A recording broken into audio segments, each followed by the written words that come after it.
Le premier sujet inscrit donc dans cette émission, il s'agit de ce glissement de calendrier, Fally Glavogui avec le bras de fer engagé désormais entre les autorités et les forces vives de la nation. Oui, je crois que la météo politique ne présage pas de beau temps parce que de part et d'autre, je crois que les camps, les positions ne bougent pas assez dans la mesure où le Premier ministre aujourd'hui, visiblement, il est face à un fait que lui-même a dénoncé dans un passé récent. Il dénonçait la conduite de la transition. Il disait, je cite, qu'il n'y avait pas assez de lisibilité donc, par rapport à la mise en œuvre des 10 étapes. Mais les Guinéens ont été surpris, que ce soit le même Premier ministre, M. Baouri, que ce soit ce politique qui annonce un probable donc, glissement du chronogramme de la transition. C'était quand même prévisible. Et je crois mais lui, il le disait bien avant qu'il ne soit Premier ministre. S'il le disait, oui, il le disait bien sûr, souvent. Mais sauf que je crois qu'aujourd'hui, il est devant un fait accompli. Il est devant un fait accompli. Il cherche un véritable langage pour pouvoir convaincre ses pairs de la classe politique. Mais sauf que c'est une pilule qui ne passe pas. Parce qu'au lendemain de cette sortie, on a vu une réaction comme une sorte de vague au sein du paysage politique. Aujourd'hui, les gens ne sont pas partants pour un glissement de calendrier électoral. Et les forces vives de Guinée est devenu aujourd'hui un bloc qui réunit en son sein, si vous voulez, les partis politiques qui s'opposent à la conduite de la transition. On a vu leurs déclarations. Non seulement ils ne sont pas d'accord pour un glissement du chronogramme de la transition, mais ils s'opposent catégoriquement même par rapport à la mise sur pied des délégations spéciales. Donc je crois qu'on est dans une sorte de blocus.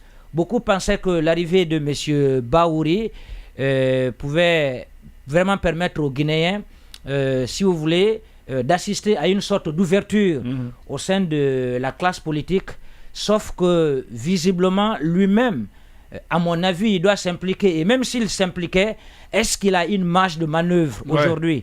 Parce que comme ses prédécesseurs. Voilà, au sein de la classe politique, il y a quand même certaines questions depuis des lustres qui reviennent, notamment la relance du cadre de dialogue. C'est vrai que chez nos confrères d'Afrique-Guinée, cette semaine, le porte-parole du gouvernement a accordé une interview à ce site où il a quand même tendu la main à la classe politique pour la reprise du cadre de dialogue. Mais ça va être quel type de cadre de dialogue? Dans la mesure où il y a un autre cadre qui a été décrété, un acte du président de la transition a été pris à cet effet. Il y a par la suite des décisions qui ont suivi. Il y a un comité de suivi, un comité de mise en œuvre des accords qui a été mis en place. Les facilitatrices ont été commises également à des négociations. Le Premier ministre sortant, on l'a vu, il a quand même fait le tour des sièges et des quartiers généraux de certaines formations politiques et de certaines coalitions. Une frange de la classe politique s'est retrouvée. Les résolutions ont été constituées dans un rapport remis au président de la transition.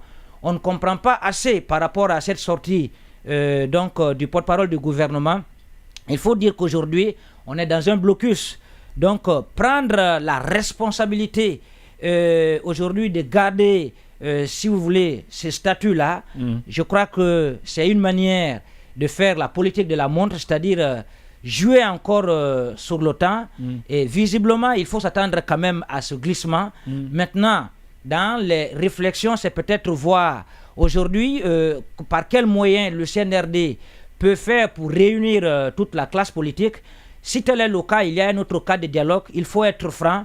Est-ce que c'est le même cas de dialogue qu'on a vu ou est-ce que c'est un autre format qui va être, différent de celui mis sur pied, différent carrément des cadres qu'on a déjà connus. Voilà, qui va être mis sur pied afin de réunir à ce niveau. Je crois qu'il y a des préalables. Donc, le CNRD doit prendre en compte. Oui, mais est-ce que vous pensez que Baouri, politique qu'il est, puisse mettre en place un cadre de dialogue digne de nom hein, dans lequel on va voir en tout cas toutes les parties prenantes. Oui, si monsieur Bahouri a la volonté, si monsieur Bahouri a le verbe haut, parce que nous le connaissons, si monsieur Bahouri veut quand même qu'il y ait cette ouverture, qu'il y ait cette décrispation totale, je crois qu'il y a des préalables. Il y a des préalables parce qu'on ne peut pas parler d'unité, on ne peut pas parler de solidarité lorsque il y a par exemple des détenus politiques qui sont, il y a longtemps, qui croupissent en prison. Hier, vous avez certainement suivi le compte rendu de l'Assemblée générale du RPG Arc-en-Ciel. La question c'était ça.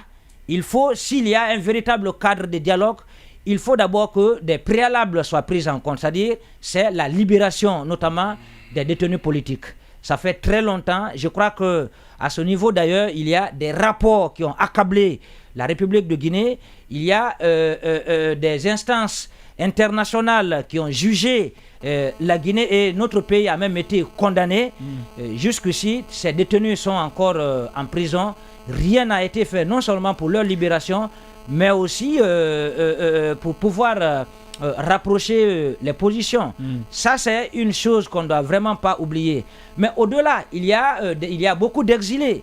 Il y a aujourd'hui notamment des figures de proue du paysage politique, notamment M. Seydou Diallo, M. Sidya Touré, au sein de la classe politique, au sein de la société civile.